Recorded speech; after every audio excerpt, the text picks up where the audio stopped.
Very good morning. ಶುಭೋದಯ ಸೂಪರ್ಫಾಸ್ಟ್ಗೆ ಸ್ವಾಗತ. ನಾನು ಮೋನಿಕಾ ಎಸ್ ನಾಗರಾಜು. ನಾನು ಪೃಥ್ವಿರಾಜ್ ಹಾರ್ನಹಳ್ಳಿ. ಈಗ ಶುಭೋದಯ ಸೂಪರ್ಫಾಸ್ಟ್ನಲ್ಲಿ ಏನೆಲ್ಲ ಪ್ರಮುಖ ಸುದ್ದಿವೆ ಒಂದೊಂದಾಗಿ ನೋಡ್ತಾ ಹೋಗೋಣ. ಮುಡಾದಲ್ಲಿನ ಅವ್ಯವಹಾರ ಆರೋಪ ಪ್ರಕರಣ ಭಾರೀ ಸದ್ದು ಮಾಡುತ್ತಿದೆ. ಸಿಎಂ ವಿರುದ್ಧ ವಿಪಕ್ಷಗಳು ಮುಗಿಬಿದ್ದಿವೆ. ಈ ಮಧ್ಯೆ ಸಿಎಂ ಬೆಂಬಲಕ್ಕೆ ಶೋಷಿತ ವರ್ಗಗಳ ಒಕ್ಕೂಟ ನಿಂತಿದೆ. ಇವತ್ತು ಸಚಿವ ಸತೀಶ್ ಜಾರಕಿಹೊಳಿ ನೇತೃತ್ವದಲ್ಲಿ ರಾಜಭವನದ ಚಲೋಗೆ ಕರೆ ನೀಡಲಾಗಿದೆ. ರಾಜ್ಯದ ವಿವಿಧ ಜಿಲ್ಲೆಗಳಿಂದ 1 ಲಕ್ಷಕ್ಕೂ ಅಧಿಕ ಜನ ಆಗಮಿಸುವ ನಿರೀಕ್ಷೆ ಇದೆ. ರೈಲ್ವೆ ನಿಲ್ದಾಣದಿಂದ ಫ್ರೀಡಂ ಪಾರ್ಕ್ವರೆಗೆ ಮೊದಲು ಮೆರವಣಿಗೆ ಹಮ್ಮಿಕೊಳ್ಳಲಾಗಿದೆ. ಬೆಳಗ್ಗೆ 11:30ಕ್ಕೆ ಫ್ರೀಡಂ ಪಾರ್ಕ್ನಲ್ಲಿ ಪ್ರತಿಭಟನೆ ನಡೆಸಿ ಬಳಿಕ ರಾಜಭವನ ಚಲೋ ನಡೆಸಲಾಗುತ್ತೆ. ನಾವೆಲ್ಲ ಮುಖ್ಯಮಂತ್ರಿಗಳು ಭಾಳಷ್ಟು ಮುಖ್ಯಮಂತ್ರಿಗಳು ನಾವು ಕಂಡಿದ್ದೀವಿ. ಆದರೆ ಈ ವರ್ಗಗಳು ಏನಿದ್ದಾವೆ, ಶೋಷಿತ ಸಮಾಜಗಳು, ಆ ಶೋಷಿತ ಸಮುದಾಯಗಳ ಬಗ್ಗೆ ಕಾಳಜಿ ಹೊಂದಿ ಸಮಾಜ ನಿರ್ಮಾಣ ಆಗಬೇಕು. ಇವೆಲ್ಲ ತಳ ಸಮುದಾಯಗಳಿಂದ ಬಂದಿರತಕ್ಕಂತಹ ಜನ ಇವರು ಮುಖ್ಯಮಂತ್ರಿಗಳಾದಂಥವ್ರಿಗೆ ಒಂದು ಕಲ್ಪನೆ ಇದೆ. ಅದು ಯಾಕೆಂದರೆ ಅವರು ಒಂದು ತಳ ಸಮುದಾಯದಿಂದ ಬಂದಿರೋದ್ರಿಂದ, ಅವರು ಕಷ್ಟಪಟ್ಟು ಬಂದಿರೋದ್ರಿಂದ ನಮ್ಮ ಕಷ್ಟ ಏನನ್ನೋದು ಅವ್ರಿಗೆ ಅರ್ಥ ಆಗ್ತದೆ. ಆ ದೃಷ್ಟಿಯಲ್ಲಿ ಅವ್ರನ್ನ ಉಳಿಸ್ಕೊಳ್ಬೇಕು. ಅವ್ರಿಗೆ ಯಾವುದೇ ಒಂದು ರೀತಿಯಲ್ಲಿ ಏನಾದರೂ ತೊಂದರೆ ಆದರೆ ನಾವೆಲ್ಲ ಹೋರಾಟಕ್ಕೆ ಸಿದ್ಧವಾಗಿದ್ದೇವೆ. ಸಿಎಂ ಪರವಾಗಿ ನಡೀತಾ ಇರುವಂತಹ ಈ ಪ್ರತಿಭಟನೆ ಶೋಷಿತ ಸಮುದಾಯಗಳ ಒಕ್ಕೂಟದ ಬ್ಯಾನರ್ ಅಡಿಯಲ್ಲಿ ನಡೀತಾ ಇದೆ. ರಾಜಭವನ ಚಲೋಗೆ ಕಾಂಗ್ರೆಸ್ ಮುಖಂಡರು ಭಾಗವಹಿಸಬೇಕೋ ಬೇಡವೋ ಎಂಬ ಗೊಂದಲದಲ್ಲಿದ್ದಾರೆ ಕಾಂಗ್ರೆಸ್ ಮುಖಂಡರು. ಕೆಪಿಸಿಸಿ ಅಧ್ಯಕ್ಷ ಡಿಕೆ ಶಿವಕುಮಾರ್ ಅವರಿಂದಲೂ ಕೂಡ ಯಾವುದೇ ಸೂಚನೆ ಬಂದಿಲ್ಲ. ವೈಯಕ್ತಿಕವಾಗಿ ಯಾರು ಬೇಕಾದರೂ ಪ್ರತಿಭಟನೆಯಲ್ಲಿ ಭಾಗವಹಿಸಬಹುದು ಅಂತ ಅಹಿಂದ ವರ್ಗ ಕರೆಯನ್ನ ಕೊಟ್ಟಿದೆ. ಇಂದಿನ ಪ್ರತಿಭಟನೆಯಲ್ಲಿ ಯಾವೆಲ್ಲ ಕಾಂಗ್ರೆಸ್ ನಾಯಕರು ಭಾಗಿಯಾಗ್ತಾರೆ ಅನ್ನುವಂಥದ್ದು ಕುತೂಹಲವನ್ನು ಮೂಡಿಸಿದೆ. ಸಿಎಂ ಪರವಾಗಿ ನಡೆಯುತ್ತಿರುವ ಶೋಷಿತ ವರ್ಗಗಳ ಒಕ್ಕೂಟದ ಪ್ರತಿಭಟನೆಗೆ ರಾಜ್ಯದ ಮೂಲೆ ಮೂಲೆಗಳಿಂದ ಜನ ಆಗಮಿಸಲಿದ್ದಾರೆ. ಇಂದು ರೈಲು, ಬಸ್ ಮಾರ್ಗವಾಗಿ ಫ್ರೀಡಂ ಪಾರ್ಕ್ ತಲುಪಲಿದ್ದಾರೆ. ಸುಮಾರು 1 ಲಕ್ಷಕ್ಕೂ ಅಧಿಕ ಜನ ಸೇರುವ ಸಾಧ್ಯತೆ ಇರುವುದರಿಂದ ಇವತ್ತು ಮೆಜೆಸ್ಟಿಕ್ ಸುತ್ತಮುತ್ತ ಟ್ರಾಫಿಕ್ ಜಾಮ್ ಆಗಲಿದೆ. ಪರ್ಯಾಯ ಮಾರ್ಗಗಳನ್ನು ಬಳಸುವಂತೆ ಪೊಲೀಸರು ಮನವಿಯನ್ನು ಮಾಡಿಕೊಂಡಿದ್ದಾರೆ. ಅಹಿತಕರ ಘಟನೆಗಳು ನಡೆಯದಂತೆ ಎಚ್ಚರಿಕೆಯನ್ನು ಕೂಡ ವಹಿಸಿದ್ದಾರೆ. ಮೂಡಾ ದಾಖಲಾತಿಗೆ ವೈಟ್ನರ್ ಹಾಕಿ ಕೆಲವು ವಿಚಾರಗಳನ್ನ ಮರೆಮಾಚಿದ್ದಾರೆ ಅಂತ ಬಿಜೆಪಿ ಆರೋಪದ ಬಗ್ಗೆ ಸಿಎಂ ಸ್ಪಷ್ಟನೆಯನ್ನು ಕೊಟ್ಟಿದ್ದಾರೆ. ವೈಟ್ನರ್ ಹಿಂದಿನ ಅಕ್ಷರಗಳ ವಿಡಿಯೋವನ್ನು ಎಕ್ಸ್ನಲ್ಲಿ ಪೋಸ್ಟ್ ಮಾಡಿರುವಂತಹ ಸಿಎಂ ವೈಟ್ನರ್ ಹಿಂದಿರುವಂತಹ ಅಕ್ಷರಗಳು ಬಹಿರಂಗಪಡಿಸಿದ್ದಾರೆ. ಬಿಜೆಪಿಗೆ ತಿರುಗೇಟನ್ನು ಕೊಟ್ಟಿರುವಂತಹ ಸಿಎಂ, ನಿಮ್ಮ ದ್ವೇಷದ ಕನ್ನಡಕ ಕಳಚಿಟ್ಟು ನೋಡಿ. ನನ್ನ ಪತ್ನಿ ಬದಲಿ ಭೂಮಿ ಕೇಳಿದ್ದು ತನ್ನದೇ ಜಮೀನನ್ನ. ಸತ್ಯ ಅರಿವಿಗೆ ಬರುವಂಥದ್ದು ಸ್ವಲ್ಪ ತಡವಾಗಬಹುದು, ಆದರೆ ಅಂತಿಮ ಗೆಲುವು ಸತ್ಯದ್ದೇ ಆಗಿರುತ್ತದೆ ಅಂತ ಎಕ್ಸ್ನಲ್ಲಿ ಪೋಸ್ಟ್ ಮಾಡಿದ್ದಾರೆ. ಇನ್ನು ಈ ಬಗ್ಗೆ ಮಂಡ್ಯದಲ್ಲಿ ಪ್ರತಿಕ್ರಿಯಿಸಿರುವಂತಹ ಕೇಂದ್ರ ಸಚಿವ ಎಚ್ ಡಿ ಕುಮಾರಸ್ವಾಮಿ, ಮೂಡಾ ಜಾಗ ಯಾರದ್ದು? ಸರ್ಕಾರಿ ಭೂಮಿ ಲಪಟಾಯಿಸಿ ಈಗ ಟಾರ್ಚ್ ಬಿಟ್ಕೊಂಡು ನೋಡ್ತಿದ್ದಾರೆ. ಮೊದಲು ಜಾಗ ಯಾರದ್ದು ಅಂತ ಹೇಳಲಿ. ಸುಳ್ಳು ದಾಖಲೆ ಸೃಷ್ಟಿ ಮಾಡಿ ಸರ್ಕಾರಿ ಜಾಗ ಲಪಟಾಯಿಸಿದ್ದಾರೆ ಅಂತ ಕಿಡಿಕಾರಿದ್ರು. ಈಗ ಆ ಮುಖ್ಯಮಂತ್ರಿಗಳಿಗೆ ಇನ್ನೂ ಆ ಮಾಡಿರ್ತಕ್ಕಂಥ ತಪ್ಪಿನ ಅರಿವಿಲ್ವಾ? ಯಾರ ಜಾಗ ಅದು? ಯಾರು ಅವ್ರ ಹೆಂಡತಿ ಜಾಗನ, ಅವ್ರ ಬಾಮೈದನ ಜಾಗನ? ಸರ್ಕಾರಿ ಭೂಮಿ ಲಪಟಾಯಿಸಿ ಈಗ ಟಾರ್ಚ್ ಬಿಟ್ಕೊಂಡು ನೋಡ್ತಾವ್ರಲ್ಲ, ನಾಚಿಕೆ ಆಗೋದಿಲ್ಲ? ಸರ್ಕಾರಿ ಜಾಗದಲ್ಲಿ ಹೋಗ್ಬಿಟ್ಟು ಸುಳ್ಳು ದಾಖಲೆ ಸೃಷ್ಟಿ ಮಾಡಿ ಜಾಗ ಲಪಟಾಯಿಸಿ 15 ಸೈಟ್ ತಗೊಂಡು ಈಗ ಬ್ಯಾಟ್ರಿ ಬಿಟ್ಕೊಂಡು ನೋಡೋಕೆ ಬಂದಿದ್ದೀರಾ? ಮೊದಲು ಆ ಜಾಗ ಯಾರ್ದು ಅನ್ನೋದು ಹೇಳಿ ಮುಖ್ಯಮಂತ್ರಿಗಳಿಗೆ ಹೇಳೋದು, ಆಮೇಲೆ ವಿರೋಧ ಪಕ್ಷಗಳ ಬಗ್ಗೆ ಚರ್ಚೆ ಮಾಡೋರಿ. ಸರ್ಕಾರಿ ಜಾಗದಲ್ಲಿ ಹೋಗ್ಬಿಟ್ಟು ನನ್ನ ಜಾಗ ಅಂತೇಳಿ 62 ಕೋಟಿ ವ್ಯಾಲ್ಯೂ ಅಂತೇಳಿ ಸರ್ಕಾರದ 62 ಕೋಟಿ ಲೂಟಿ ಮಾಡಿರೋರು ಅವರು. ಅಲ್ಲಿ ಸಿದ್ದರಾಮಯ್ಯನವರು ಅವ್ರು ವಿರೋಧ ಪಕ್ಷಗಳ ಮೇಲೆ ಟೀಕೆ ಮಾಡೋ ನೈತಿಕತೆಯಲ್ಲಿ ಉಳಿಸ್ಕೊಂಡಿದ್ದೀರಿ. ಸಿಎಂ ಸಿದ್ದರಾಮಯ್ಯ ನಿಜವಾಗಿಯೂ ಭ್ರಷ್ಟರಲ್ಲ. ಹಿಂದಿನ ಸಿಎಂಗಳು ಸಾವಿರಾರು ಕೋಟಿ ಆಸ್ತಿ ಮಾಡಿಕೊಂಡಿದ್ದಾರೆ. ಹೀಗಂತ ಬಾರ್ಕೂರು ಸಂಸ್ಥಾನದ ಮಠದ ಸಂತೋಷ್ ಗುರುಜಿ ಆರೋಪಿಸಿದ್ರು. ಭ್ರಷ್ಟರು ಸಿಎಂ ಸಿದ್ದರಾಮಯ್ಯ ವಿರುದ್ಧ ಸಭೆ ಮಾಡ್ತಾರೆ ಅಂತ ಹೇಳಿದ್ರು. ಭೂತದ ಬಾಯಲ್ಲಿ ಭಗವದ್ಗೀತೆ ಬಂದಂತೆ ಅಂದ್ರು. ಇನ್ನು 2025 ಆಗಸ್ಟ್ನಲ್ಲಿ ಸಿದ್ದರಾಮಯ್ಯ ಸಿಎಂ ಸ್ಥಾನದಿಂದ ಕೆಳಗಿಳಿತಾರೆ. ಅಲ್ಲಿವರೆಗೂ ಸಿಎಂ ಸ್ಥಾನಕ್ಕೆ ಯಾವುದೇ ಕಂಟಕ ಇಲ್ಲ ಅಂತ ಹೇಳಿದ್ರು. ಜೊತೆಗೆ ಡಿಕೆ ಶಿವಕುಮಾರ್ ಸಿಎಂ ಸ್ಥಾನಕ್ಕೆ ಏರುವ ಅವಕಾಶ ಕಡಿಮೆ ಅಂತ ಕೋಲಾರದಲ್ಲಿ ಸಂತೋಷ್ ಗುರುಜಿ ಭವಿಷ್ಯ ನುಡಿದಿದ್ದಾರೆ. ಸಿದ್ದರಾಮಯ್ಯ ನಿಜವಾಗಿ ಭ್ರಷ್ಟರಲ್ಲ. ಇದು ಯಾರೇ ಏನೇ ಹೇಳಲಿ, ಸಿದ್ದರಾಮಯ್ಯ ಭ್ರಷ್ಟರಲ್ಲ. ಇವತ್ತು ಏನು ಅದು ಒಂದನ್ನು ಒಂದು ಹಿಡ್ಕೊಂಡು ಮಾತಾಡುವಂಥದ್ದು, ಕೇವಲ ಮೂಡದ ಸೈಟ್ ಹೋಯಿತು ಅನ್ನುವಂತಹ ಹೊಟ್ಟೆವರಿಗೆ ಇವ್ರು ಯಾರೂ ಮಾತಾಡ್ತಾ ಇಲ್ಲ. ಅದು BJP ಆಗಿರಲಿ, JDS ಆಗಿರಲಿ. ಅಲ್ಲಿ ಉದ್ದೇಶ ಏನಂತಂದರೆ ಈ ಸರ್ಕಾರನ, ಅದರೊಳಗೂ ಸಿದ್ದರಾಮಯ್ಯವರ ಸರ್ಕಾರವನ್ನು ಉರುಳಿಸ್ಬೇಕು ಅನ್ನೋದು ಒಂದೇ ಉದ್ದೇಶ ಬಿಟ್ಟರೆ ಮೂಡದ ಸೈಟ್ ಹೋಯಿತು ಅಂತ ಯಾರಿಗೂ ಬೇಜಾರಿಲ್ಲ. ಅವ್ರಿಗೆ ಇದು ಡಿ ಕೆ ಶಿ ಒಬ್ಬರಿಗೆ ಅಂತಲ್ಲ, ಮುಖ್ಯಮಂತ್ರಿ ಆಕಾಂಕ್ಷಿಗಳು ಬೇಕಾದಷ್ಟು ಜನ ಇದ್ದಾರೆ. ಯಾರಿಗಾದ್ರೂ ಮುಖ್ಯಮಂತ್ರಿ ಆಗಬೇಕು ಅನ್ನೋದು ಇದ್ದೇ ಇದೆ. ಆದರೆ ಡಿ ಕೆ ಶಿ ಅವರು ಓಪನ್ ಆಗಿ ಹೇಳ್ಕೊಂಡಿದ್ದಾರೆ, 25ನೇ ಇಸ್ವಿ 2025ನೇ ಇಸ್ವಿ ಜುಲೈ ಮತ್ತು ಆಗಸ್ಟ್ ನಡುವೆ ಖಂಡಿತವಾಗಿ ಅವರಿಗೆ ಆರೋಗ್ಯ ಅಥವಾ ಈ ಲೌಕಿಕದಿಂದ ಅಂದರೆ CM ಸ್ಥಾನದಿಂದ ಇಳಿಯುವಂಥ ಪ್ರಸಂಗಗಳು ಜಾಸ್ತಿ ಇದೆ. ಅವರು ಅದಕ್ಕೆ ಪರಿಹಾರ ಮಾಡ್ಕೊಳ್ಳೋವಂಥ ಮುಖ್ಯಮಂತ್ರಿಗಳು ಅಲ್ಲ. ಅವರು ಪೂಜೆ ಪುನಸ್ಕಾರಗಳನ್ನೆಲ್ಲ ಮಾಡ್ಕೊಂಡು ಹೋಗುವಂಥವು ಅಲ್ಲ. ಇವರಿಗೂ ಇದೆ, ದೇಶದ ಪ್ರಧಾನಿಯವರಿಗೂ ಸಹ ಇದೆ. ಅದರೊಳಗೂ ಇಬ್ಬರದು ರುಚಿಕ ರಾಶಿ, ಇಬ್ಬರದು ಸಹ ರುಚಿಕ ರಾಶಿ. ಗುರು ಸಂಪೂರ್ಣವಾಗಿ ಇವರಿಂದ ಬಲಹೀನನಾಗಿ ಹೊರಟೋಗ್ತಾನೆ. ಆ ಸಂದರ್ಭದಲ್ಲಿ ಬಿಡಲೇಬೇಕಾದಂಥ ಪ್ರಸಂಗ ಬಂದೇ ಬರುತ್ತೆ. ಅಲ್ಲಿವರೆಗೆ ಇವರು ಯಾರೇ ಎಷ್ಟೇ ಪ್ರೆಷರ್ ತಂದರೂ ಸಿದ್ದರಾಮಯ್ಯ ಇಳಿಯೋದಿಲ್ಲ, ಇಳಿಯುವಂಥ ಪ್ರಸಂಗವೂ ಬರೋದಿಲ್ಲ. ಭಾರಿ ಕುತೂಹಲ ಕೆರಳಿಸಿದ್ದಂಥ ಕೋಲಾರ ಜಿಲ್ಲೆಯ ಮುಳುಬಾಗಿಲು ನಗರಸಭೆಯ ಅಧ್ಯಕ್ಷ ಉಪಾಧ್ಯಕ್ಷ ಚುನಾವಣೆಯಲ್ಲಿ ಕಾಂಗ್ರೆಸ್ ಗೆದ್ದು ಬೀಗಿದೆ. ಕಳೆದ 18 ವರ್ಷಗಳಿಂದ JDS ವಶದಲ್ಲಿದ್ದಂಥ ನಗರಸಭೆಯ ಅಧಿಕಾರ ಚುಕ್ಕಾಣಿ ಹಿಡಿಯುವಲ್ಲಿ ಮುಳುಬಾಗಿಲು ಕಾಂಗ್ರೆಸ್ ನಾಯಕರು ಹಾಗೂ ಕೋಲಾರ ಶಾಸಕ ಕೊತ್ತೂರು ಮಂಜುನಾಥ್ ಯಶಸ್ವಿಯಾಗಿದ್ದಾರೆ. ಕಾಂಗ್ರೆಸ್ಗೆ ಬೆಂಬಲ ಕೊಟ್ಟಂತ JDS ಸದಸ್ಯರ ವಿರುದ್ಧ ಮುಳುಬಾಗಿಲು JDSನ ಶಾಸಕ ಸಮೃದ್ಧಿ ಮಂಜುನಾಥ್ ಕಿಡಿಕಾರಿದ್ದಾರೆ. ಪಕ್ಷಕ್ಕೆ ದ್ರೋಹ ಮಾಡಿದವರಿಗೆ ಮುಂದೆ ಬುದ್ಧಿ ಕಲಿಸ್ತೇವೆ ಅಂತ ಎಚ್ಚರಿಕೆಯನ್ನು ಕೊಟ್ಟಿದ್ದಾರೆ. ಇದಕ್ಕೆ ತಿರುಗೇಟ ಕೊಟ್ಟಂತಹ ಶಾಸಕ ಕೊತ್ತೂರು ಮಂಜುನಾಥ್, ಕಳೆದ ಬಾರಿ ನಮ್ಮ ಬೆಂಬಲಿಗರನ್ನ JDSನವರು ಸೆಳೆದುಕೊಂಡು ಅಧಿಕಾರದ ಚುಕ್ಕಾಣಿಯನ್ನು ಹಿಡಿದಿದ್ರು, ಇದೀಗ ನಾವು ಅದೇ ಕೆಲಸ ಮಾಡಿದ್ದೇವೆ ಅಷ್ಟೇ ಅಂತ ಹೇಳಿದ್ರು. ಅವರು ಪಕ್ಷದಲ್ಲಿ ಅವರು ಅದನ್ನ ಹೇಳೋದು ನಿಜ. ಇವಾಗ 4 ಜನ JDS ಅವರು ನಮ್ಮ ಕಡೆ ಬಂದಿದ್ದಾರೆ ಅಂದರೆ ಮಲ್ಲಿಕಾರ್ಜುನ್ ಯಾರು? ನನ್ನ ಜೊತೆ ಇಂಡಿಪೆಂಡೆಂಟ್ ಆಗಿ ನಾನು ತಾನೇ ನಿಲ್ಲಿಸಿ ಗೆಲ್ಸಿದ್ದವ್ರು. ಅವತ್ತು ನಾವೆಲ್ಲ ಮಾಡಿದ್ವಲ್ಲ. ಮಣಿಕಲ್ ರಾಜು ಯಾರು? ಅವ್ರು ತಗೊಂಡೋದ್ರಲ್ಲ, ಅವನ್ನೆಲ್ಲ ತಗೊಂಡೋದ್ರಲ್ಲ. ಅವರೆಲ್ಲ ಯಾರು? ನಮ್ಮ ಪಕ್ಷದ 4 ಜನ ಕ್ಯಾಂಡಿಡೇಟ್ಸ್ ಹೋಗ್ಬಿಟ್ಟು ಆ ಕಡೆ ಕಾಂಗ್ರೆಸ್ನ ಗೆಲ್ಸಿದ್ದಾರೆ. ಸೊ ಮುಂದಿನ ದಿವಸ ಇವರಿಗೆ ತಕ್ಕ ಪಾಠ ಉತ್ತರ ಹೇಗೆ ಕಲಿಸ್ಬೇಕನ್ನೋದ ಕಾನೂನು ರೀತಿಯಲ್ಲಿ ಕಲಿಸಲಿಕ್ಕೆ ಸದಾ ನಾವು ಸಿದ್ಧವಾಗಿದ್ದೀವಿ.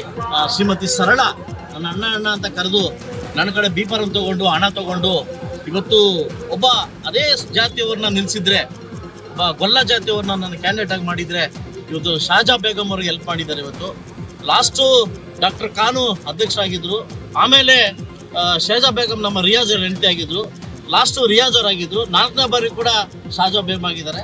ಸೊ ನನ್ನ ಕಡೆ ಪದ್ಮನ್ ಅವ್ರನ್ನ ಕ್ಯಾಂಡಿಡೇಟ್ ಆಗಿ ಮಾಡಿದ್ವಿ, ಆ ಕಡೆ ಅವರು ಶಾಜಾ ಬೇಗಂ ಮಾಡಿದ್ದಾರೆ. ಸೊ ವಿನ್ ಆಗಿದೆ. ಇಂದು ಕೋಲಾರ ನಗರಸಭೆಯ ಅಧ್ಯಕ್ಷ ಉಪಾಧ್ಯಕ್ಷ ಚುನಾವಣೆ ನಡೆಯಲಿದೆ. ಒಟ್ಟು 35 ಮಂದಿ ಸದಸ್ಯರ ಬಲ ಹೊಂದಿರುವ ಕೋಲಾರ ನಗರಸಭೆಯಲ್ಲಿ 12 ಮಂದಿ ಕಾಂಗ್ರೆಸ್ ಸದಸ್ಯರಿದ್ದು 8 ಮಂದಿ JDS ಸದಸ್ಯರಿದ್ದಾರೆ. SDPI 4 ಸದಸ್ಯರು ಹಾಗೂ ಬಿಜೆಪಿಯ 3 ಸದಸ್ಯರು ಸೇರಿದಂತೆ 8 ಮಂದಿ ಪಕ್ಷೇತರ ಸದಸ್ಯರಿದ್ದಾರೆ.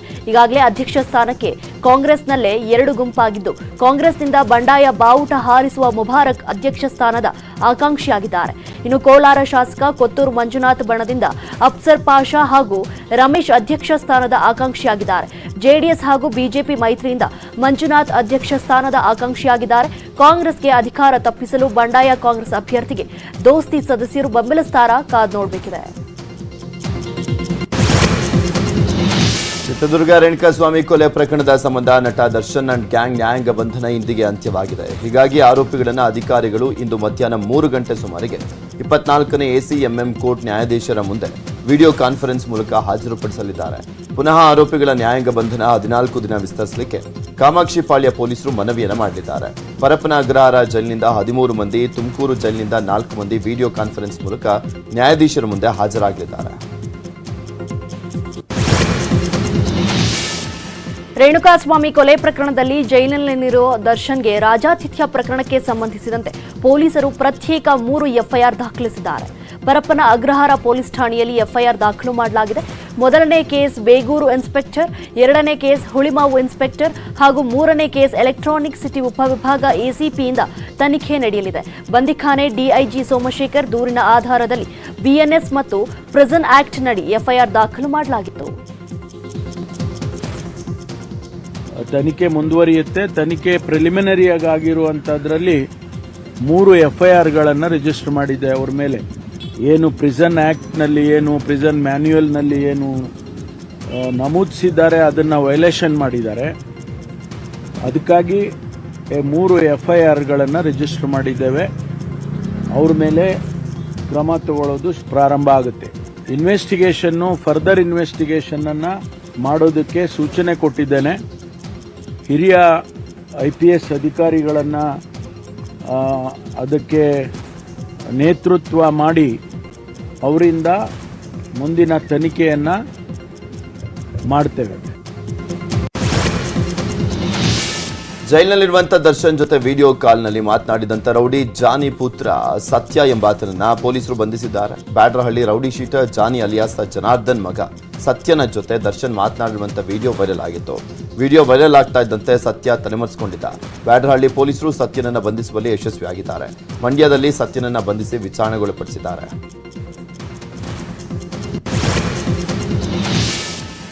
ಪರಪ್ಪನ ಅಗ್ರಹಾರ ಜೈಲಿನಲ್ಲಿ ರೌಡಿಗಳ ಜೊತೆ ಸಂಪರ್ಕ ಹಿನ್ನೆಲೆ ದರ್ಶನ್ರನ್ನ ಬೆಳಗಾವಿ ಹಿಂಡಲಗ ಅಥವಾ ಬೇರೆ ಯಾವುದಾದರೂ ಜೈಲಿಗೆ ವರ್ಗಾವಣೆ ಬಗ್ಗೆ ಚರ್ಚೆ ನಡೆದಿದೆ. ರೌಡಿಗಳ ಜೊತೆ ಸಂಪರ್ಕದ ಬಗ್ಗೆ ಕೋರ್ಟ್ ಗಮನಕ್ಕೆ ತಂದು ಬಹುತೇಕ ಬೆಳಗಾವಿಯ ಹಿಂಡಲಗ ಜೈಲಿಗೆ ದರ್ಶನ್ನ ಶಿಫ್ಟ್ ಮಾಡುವ ಸಾಧ್ಯತೆ ಇದೆ. ಈ ಮಧ್ಯೆ ಜೈಲಿನಲ್ಲೂ ಮತ್ತೊಂದು ದೊಡ್ಡ ಶೋಧಕ್ಕೆ ಹಿರಿಯ ಅಧಿಕಾರಿಗಳು ಮುಂದಾಗಿದ್ದಾರೆ. ದರ್ಶನ್ಗೆ ಜೈಲಿನಲ್ಲಿ ರಾಜಾತಿಥ್ಯ ಸಿಗ್ತಾ ಇದ್ರೆ ಆತ ಡಿ ಗ್ಯಾಂಗ್ನ ಸದಸ್ಯರು ಬೇಲ್ಗೆ ಅರ್ಜಿಯನ್ನು ಸಲ್ಲಿಸಿದ್ರು. ಇಂದಿನಿಂದ ವಿಚಾರಣೆ ನಡೆಯಲಿದೆ. ಈಗಾಗಲೇ ಪವಿತ್ರ ಗೌಡ, ಅನುಕುಮಾರ್, ವಿನಯ್ ಬೇಲ್ಗೆ ಅರ್ಜಿಯನ್ನು ಸಲ್ಲಿಸಿದ್ದಾರೆ. ಇಂದು CCH ಕೋರ್ಟ್ನಲ್ಲಿ ಜಾಮೀನು ಅರ್ಜಿ ವಿಚಾರಣೆ ನಡೆಯಲಿದೆ. ಕೊಲೆ ಮಾಡುವಾಗ ಸ್ಥಳದಲ್ಲಿದ್ದ ಬಗ್ಗೆ ಸಾಕ್ಷ್ಯವಿದ್ದು ಜಾಮೀನು ನೀಡದಂತೆ ಆಕ್ಷೇಪಣೆ ಸಲ್ಲಿಸುವ ಸಾಧ್ಯತೆ ಇದೆ. ಉಡುಪಿ ಜಿಲ್ಲೆ ಕಾರ್ಕಳ ಅತ್ಯಾಚಾರ ಪ್ರಕರಣಕ್ಕೆ ಸಂಬಂಧಿಸಿದಂತೆ 3ನೇ ಆರೋಪಿ ಅಭಯ್ನನ್ನ ಪೊಲೀಸರು ಅರೆಸ್ಟ್ ಮಾಡಿದ್ದಾರೆ. ಪ್ರಥಮ ಆರೋಪಿ ಅಲ್ತಾಫ್ಗೆ ಮಾದಕ ವಸ್ತು ಕೊಟ್ಟಿರುವ ಆರೋಪದಡಿ ಅಭಯ್ನನ್ನ ಬಂಧಿಸಿದ್ದಾರೆ. ಅಲ್ಲದೆ ಕೃತ್ಯ ಎಸಗಿದ ಮೇಲೆ ಪ್ರಥಮ ಆರೋಪಿ ತಪ್ಪಿಸಿಕೊಳ್ಳಲು ಸಹಕಾರ ನೀಡಿದ್ದಂತೆ ಅಭಯ್. NDPS ಕಾನೂನಿನ್ವಯ ಅಭಯ್ನನ್ನ ಬಂಧಿಸಲಾಗಿದ್ದು ಇವತ್ತು ಆರೋಪಿಯನ್ನ ಕೋರ್ಟ್ ಮುಂದೆ ಹಾಜರುಪಡಿಸಲಿದ್ದಾರೆ ಪೊಲೀಸರು. ತನಿಖೆ ಮುಂದುವರೆದಿದೆ ಅಂತ SP ಮಾಹಿತಿಯನ್ನು ಕೊಟ್ಟಿದ್ದಾರೆ. ಈ ಕಾರ್ಕಳ ಅತ್ಯಾಚಾರ ಪ್ರಕರಣಕ್ಕೆ ಸಂಬಂಧಿಸಿದಂತೆ ಈಗಾಗಲೇ 2 ಆರೋಪಿಗಳು ಅರೆಸ್ಟ್ ಆಗಿದ್ದಾರೆ. ನಾವು 3ನೇ ಆರೋಪಿ ಅಭಯ್ ಕಾರ್ಕಳದವರನ್ನು ಅರೆಸ್ಟ್ ಮಾಡಲಾಗಿದೆ. ಈ ಅಭಯನೇ A1 ಅಲ್ತಾಫ್ಗೆ ಮಾದಕ ವಸ್ತುವನ್ನು ಕೊಟ್ಟಿದ್ದಾನೆ ಎಂದು ಪ್ರಥಮ ತನಿಖೆಯಲ್ಲಿ ನಮಗೆ ಕಂಡು ಬಂದಿದೆ.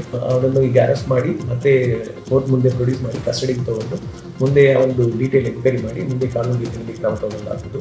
ಇನ್ನೂ 2 ಸಂಶಯದ ವ್ಯಕ್ತಿಗಳನ್ನು ಈಗಾಗಲೇ ನಾವು ವಶಪಡಿಸಿಕೊಂಡಿದ್ದೀವಿ. ಅವರನ್ನು ಎನ್ಕ್ವೈರಿ ಮಾಡಿ ಅವರದ್ದು ಪಾತ್ರ ಏನಿದೆ ಎಂದು ಎನ್ಕ್ವೈರಿ ಮಾಡಿ ಆರಿಸಿದ್ದೀವಿ. ಪ್ರೀಮಿಯಂ ಬ್ರ್ಯಾಂಡ್ ಮದ್ಯ ಬಳಕೆದಾರರಿಗೆ ಸರ್ಕಾರ ಗುಡ್ ನ್ಯೂಸ್ ಕೊಟ್ಟಿದೆ. ಇಂದಿನಿಂದ ರಾಜ್ಯದಲ್ಲಿ ಪ್ರೀಮಿಯಂ ಮದ್ಯದ ದರ ಇಳಿಕೆ ಆಗಲಿದೆ. ದುಬಾರಿ ಬೆಲೆಯ ಬ್ರಾಂದಿ, ವಿಸ್ಕಿ, ಜಿನ್, ರಮ್ ಅಗ್ಗವಾಗಲಿದೆ. ಅನ್ಯ ರಾಜ್ಯಕ್ಕಿಂತ ರಾಜ್ಯದಲ್ಲಿ ಪ್ರೀಮಿಯಂ ಮದ್ಯಗಳ ಬ್ರ್ಯಾಂಡ್ ದರ ಹೆಚ್ಚಳವಿತ್ತು. ಹೀಗಾಗಿ ಗಡಿ ಭಾಗದ ಜನ ಅನ್ಯ ರಾಜ್ಯಕ್ಕೆ ತೆರಳಿ ಮದ್ಯವನ್ನು ಖರೀದಿ ಮಾಡ್ತಾ ಇದ್ರು. ಇದರಿಂದ ಸರ್ಕಾರದ ಒಕ್ಕಸಕ್ಕೆ ಕೋಟಿ ನಷ್ಟ ಆಗ್ತಾ ಇತ್ತು. ಈ ನಷ್ಟವನ್ನು ಸರಿದೂಗಿಸಲಿಕ್ಕೆ ಮದ್ಯ ದರ ಪರಿಷ್ಕರಿಸಿ ಆದೇಶವನ್ನು ಹೊರಡಿಸಲಾಗಿದ್ದು ಇಂದಿನಿಂದ ಬೆಲೆಯಲ್ಲಿ ಬದಲಾವಣೆ ಆಗಲಿದೆ. ಸರ್ಕಾರ ನೀಡ್ತಿರುವ ಗೃಹಲಕ್ಷ್ಮಿ ಹಣವನ್ನೆಲ್ಲ ಕೂಡಿ ಹಾಕಿ ಅದೇ ದುಡ್ಡಲ್ಲಿ ಅಕ್ಕ ತಾಯಿ ಅನ್ನೋ ಅಜ್ಜಿ ಊರಿಗೆಲ್ಲ ಹೋಳಿಗೆ ಊಟವನ್ನ ಹಾಕಿಸಿದ್ರು. ಬೆಳಗಾವಿ ಜಿಲ್ಲೆಯ ರಾಯಬಾಗ್ ತಾಲೂಕಿನ ಸುಟ್ಟಟ್ಟಿ ಗ್ರಾಮದ ಅಕ್ಕ ತಾಯಿ ಲಂಗೋಟಿ ಅನ್ನೋ ಅಜ್ಜಿಯನ್ನ ಸಿಎಂ ಸಿದ್ದರಾಮಯ್ಯ ಸನ್ಮಾನಿಸಿದ್ರು. ಬೆಳಗಾವಿಯ ಸಾಂಬ್ರಾ ವಿಮಾನ ನಿಲ್ದಾಣದಲ್ಲಿ ಸಿಎಂ ಸಿದ್ದರಾಮಯ್ಯಗೆ ಕಂಬಳಿ ಹಾಕಿ ಹೂಮಾಲೆ ಹಾಕಿ ಅಜ್ಜಿ ಹೋಳಿಗೆ ಊಟವನ್ನ ತಿನ್ನಿಸಿದ್ರು. ಅದೇ ಅಜ್ಜಿಗೆ ಸಿಎಂ ಸಿದ್ದರಾಮಯ್ಯ ಕೂಡ ಹಾರ ಹಾಕಿ ಖುಷಿಪಟ್ರು. ನಿಂಗೆ ಒಳ್ಳೇದಾಗ್ಲಪ್ಪ ಅಂತ ಸಿಎಂಗೂ ಅಜ್ಜಿ ಆಶೀರ್ವಾದ ಮಾಡಿದ್ರು. ಜೊತೆಗೆ ಗೃಹಲಕ್ಷ್ಮಿ ಹಣ ನಿಲ್ಲಿಸಬೇಡಪ್ಪ ಅಂತ ಕೈ ಮುಗಿದ್ರು. ಆಗ ಅಜ್ಜಿಗೆ ಯಾವುದೇ ಕಾರಣಕ್ಕೂ ನಿಲ್ಲಿಸಲ್ಲ ಅಂತ ಸಿದ್ದರಾಮಯ್ಯನವರು ಅಜ್ಜಿಗೆ ಭರವಸೆಯನ್ನ ಕೂಡ ಕೊಟ್ಟಿದ್ದಾರೆ. ನಮಗೆಲ್ಲ ಚಲೋ ಆಗೈತಿ. ಹಿಂಗ ಅವ್ರದ್ದು ರಾಜಕೀಯ ಬೆಳಿ ಮತ್ತು ಹೆಬ್ಬಾಳ್ಕರ ಲಕ್ಷ್ಮೀದ್ ಬಿ ಹಿಂಗ ಬೆಳಿಲ್ರಿ. ಮತ್ತು ಅವ್ರದ್ದು ಯಾವತ್ತು ಮ್ಯಾಲ ಆಗಲ್ರಿ. ನಮ್ಗೆ ಅನ್ನ ಹಾಕ್ಯಾರ್ರಿ. ಅವ್ರದ್ದು ಹಂಗ ಹಿಂಗ ಬೆಳಿಲ್ರಿ. ನಮ್ಗೆ ಏನು ಖಾಲಿ ಹಿಂದೂ ಆದಿಲ್ಲ ಮುಂದೂ ಆದಿಲ್ಲ. ನಮಗೆ ಮಾತಾಡೋಕ್ಕೂ ಬರಂಗಿಲ್ರಿ. ಎಬಡ್ ಹೋಗ್ತತ್ರಿ. ಹಂಗ ಅವ್ರದ್ದು ರಾಜಕೀಯ ಬೆಳಿಲ್ರಿ. ಬರ್ಲಿ ಹೆಬ್ಬಾಳ ಗಿರಲಕ್ಷ್ಮಿ ಆಕಿ ಅವ್ರದ್ದು ಬೆಳಿಲ್ರಿ ರಾಜಕೀಯ. ಹಾಂ ಕೊಟ್ಟಾರ. ಇದೇ ಸೀರೆ ಉಟ್ಕೊಂಡು ಬಂದಿರಿ, ಉಟ್ಕೊಂಡು ಬಂದದ್ರಿ. ಹಾಂ ಕೊಟ್ಟಾರ ಅಂತ ಅವ್ರದ್ದು ಎಲ್ಲಾನು ಚಲೋ ಆಗಲ್ಲ ನೋಡ್ರಿ. ಅವ್ರ ಹಿಂದಿನ ನಮಗೂ ಎಲ್ಲ ಚಲೋ ಆಗಲ್ಲ. ಹ್ಞೂ ಅಂದ್ರಲ್ಲ. ಈಗ ಬರೋದು ಬಿಡಂಗಿಲ್ಲ, ಬಂದ್ ಮಾಡಂಗಿಲ್ಲ ಅಂದ್ರೆ ಆಯ್ತು. ನಾನು ಬರೋದು ನಿಂತಾವತ್ತ ನೀವು ಜಗಳಾಡಬೇಡ್ರವ. ನಾ ದೇವ್ರಿಗೆ ಬೇಡ್ಕೊಂಡನಿ ನಾ ಮಾಡಕ್ಕೆ ಅದನ್ನು ಇಂದ ಮಾಡತ್ತೇನೆ ರೀ ಇಂದ ಯಾಕೆ ಹೇಳಿದತ್ತ ಒಂದು ಜರ ಒದರೇಡ್ರಿ ನೀವು ಇದ್ದಟ್ಟು ಕೊಡ್ರುವ ನಾವು ನಂದರೆ ಮಾಡ್ಕೊಂಡು ನಾ ಬೇಡ್ಕೊಂಡು ಮಾಡೀನಿ ಎಲ್ಲರೂ ಕೂಡಿ ಅಕ್ಕನ ಬಳಗದವ್ರು ಅಕ್ಕ ತಂಗ್ಯಾರ ಎಲ್ಲ ಕೂಡಿಸಿ ಎಲ್ಲರೂ ಕೈಯಾಗ ಮಾಡಿ ಎಲ್ಲರಿಗೂ ಮುಟ್ಟಾಕಿನಿ ನಂಗೆ ಒಬ್ಬಕ್ಕೆ ಇದಷ್ಟು ದಿನವನ್ನ ಒಂದು ಚಿಕ್ಕ ಬ್ರೇಕ್ ಆದ್ಮೇಲೆ